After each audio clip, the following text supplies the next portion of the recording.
नमस्कार दोस्तों, क्या आप जानते हैं फरवरी में सिर्फ 28 दिन ही क्यों होते हैं? ज्यादातर मंथ 30 और 31 दिन के क्यों होते हैं? दोस्तों, काफी लोग हैं जो ये नहीं जानते हैं। तो चलिए आज हम जानेंगे फरवरी में 28 दिन क्यों होते हैं और मंथ 30 और 31 दिनों का क्यों होता है। दोस्तों, इसे जानने से पहले हम ये जानेंगे कि फरवरी में हर 4 साल बाद 29 दिन कहाँ से आते हैं। जी हाँ, तो दोस्तों होता क्या है, जब पृथ्वी सूर्य का एक चक्कर लगाती है तो इस एक चक्कर लगाने में 365.25 दिन लग जाते हैं। जी हाँ, यानी 365 पूरे दिन के अलावा 6 घंटे अलग से लगते हैं। अगर हम फरवरी के 28 दिन के हिसाब से चले तो हर साल हम 6 घंटे पीछे रह जाते हैं और इस कमी को पूरा करने के लिए हम हर 4 साल बाद फरवरी में एक दिन अलग से जोड़ देते हैं। जी हाँ, ताकि हमने जो 6 घंटे छोड़ दिए थे वो वापस हमारी जिंदगी में आ जाए और पृथ्वी के चक्कर लगाने की गणना भी पूरी हो जाए। तो दोस्तों, यहाँ आपको पता चल गया होगा कि फरवरी में हर 4 साल बाद 29 दिन कहाँ से आते हैं। दोस्तों, अब हम जानते हैं फरवरी में सिर्फ 28 दिन ही क्यों होते हैं। तो इसे जानने के लिए कैलेंडर के इतिहास में जाना होगा। जानकारी के मुताबिक आपको बता दें, कैलेंडर को सबसे पहले रोमन्स के द्वारा बनाया गया था। रोमन्स के जो पहले राजा थे उनके सामने चुनौती ये थी कि बार बार मौसम चेंज हो रहा था। इसके साथ कई फेस्टिवल्स भी आ रहे थे। तो मौसम और फेस्टिवल को निश्चित करने के लिए उन्होंने सबसे पहले मार्च से दिसंबर तक का 10 महीने का कैलेंडर बना लिया। इस तरह रोमन साम्राज्य का कैलेंडर जो है वो मार्च महीने से शुरू होता था और दिसंबर पर खत्म होता था। इस कैलेंडर में जनवरी और फरवरी होता ही नहीं था।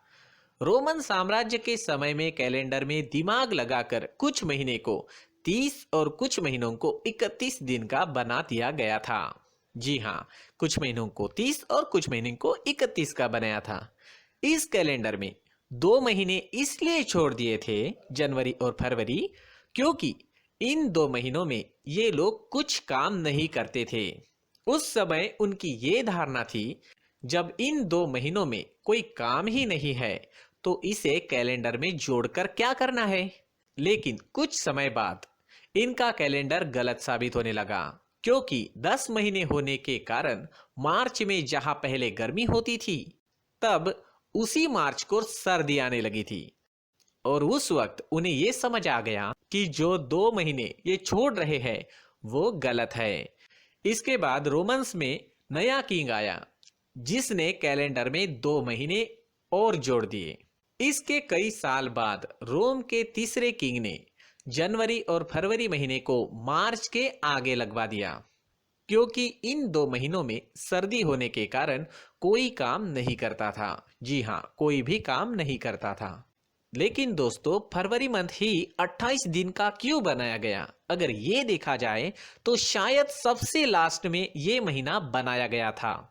इसलिए फरवरी को छोड़कर सभी महीने 30 और 31 दिन के बना लिए गए और जो बचे हुए 28 दिन थे उन्हें फरवरी महीने में सबसे लास्ट में जोड़ दिया गया था। लेकिन रोम के तीसरे किंग ने सर्दी की वजह से जनवरी और फरवरी को कैलेंडर में सबसे पहले जोड़ दिया। दोस्तों, ये सब बनाने के बाद एक और परेशानी थी, क्योंकि अभी भी 4 साल में एक दिन बच रहा था।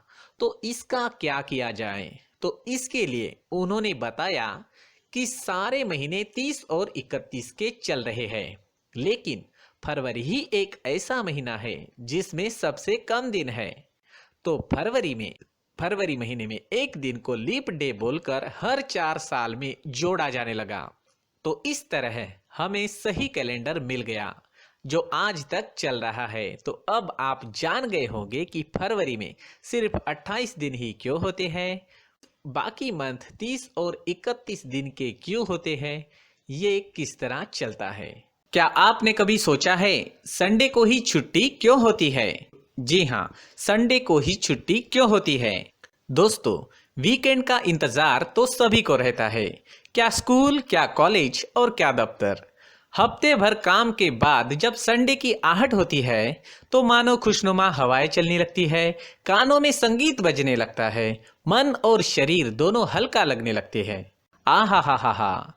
लेकिन संडे को फंडे बनाने के बीच क्या कभी ये सोचा है कि आखिर रविवार को ही छुट्टी क्यों होती है?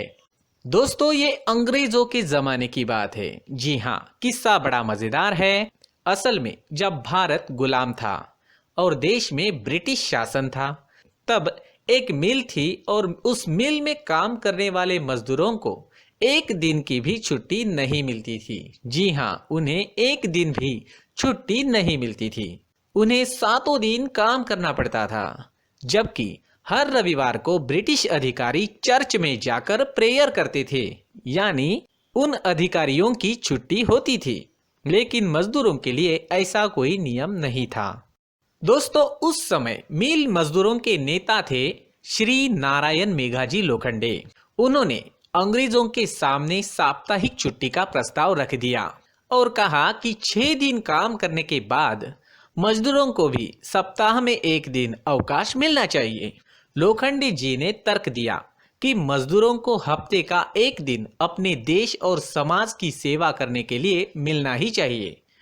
उन्होंने ये कहा कि रविवार को हिंदू देवता खंडोबा का भी दिन है, इसलिए मजदूरों को भी संडे को ही साप्ताहिक छुट्टी मिलनी चाहिए।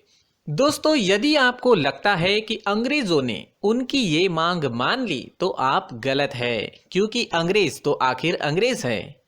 मजदूरों पर जुल्म और ज्यादती करने के लिए मशहूर ब्रिटिश अधिकारियों ने इस प्रस्ताव को अस्वीकार कर दिया था। लेकिन दोस्तों, नारायण मेघाजी लोखंडे ने हार नहीं मानी। उन्होंने अपना संघर्ष जारी रखा। करीब 7 साल तक अपने इस अधिकार के लिए मजदूर लगातार मांग करते रहे। तब जाकर 10 जून 1890 को, जी हाँ, 10 जून 1890 को ब्रिटिश सरकार ने आखिरकार रविवार को मजदूरों के लिए भी छुट्टी का दिन घोषित कर दिया। दोस्तों, श्री नारायण मेघाजी लोखंडे, जिनकी मांग के कारण मजदूरों को साप्ताहिक छुट्टी मिलने लगी, उन्हीं की मांग के कारण मजदूरों को रविवार को दोपहर आधे घंटे की खाने की छुट्टी भी मिलने लगी। मजदूरों के मासिक वेतन को भी नियमित करवाने में लोखंडे जी का ही बड़ा योगदान रहा है। इसलिए उनके सम्मान में साल 2005 में भारत सरकार ने उनके नाम के डाक टिकट भी जारी किए हैं। तो दोस्तों, क्या आप जानते थे रविवार को छुट्टी मिलने के लिए, संडे को छुट्टी मिलने के लिए इतना संघर्ष करना पड़ा था? दोस्तों, ये वीडियो आपको कैसा लगा? आपकी राय कमेंट सेक्शन में जरूर लिखें। अगर आप चाहते हैं कि ये जानकारी आपके दोस्तों को भी मिले तो अभी इसी वक्त वीडियो को अपने दोस्तों के साथ शेयर जरूर करें। दोस्तों, चैनल को सब्सक्राइब करना और लाइक करना ना भूलें। पूरी वीडियो देखने के लिए धन्यवाद।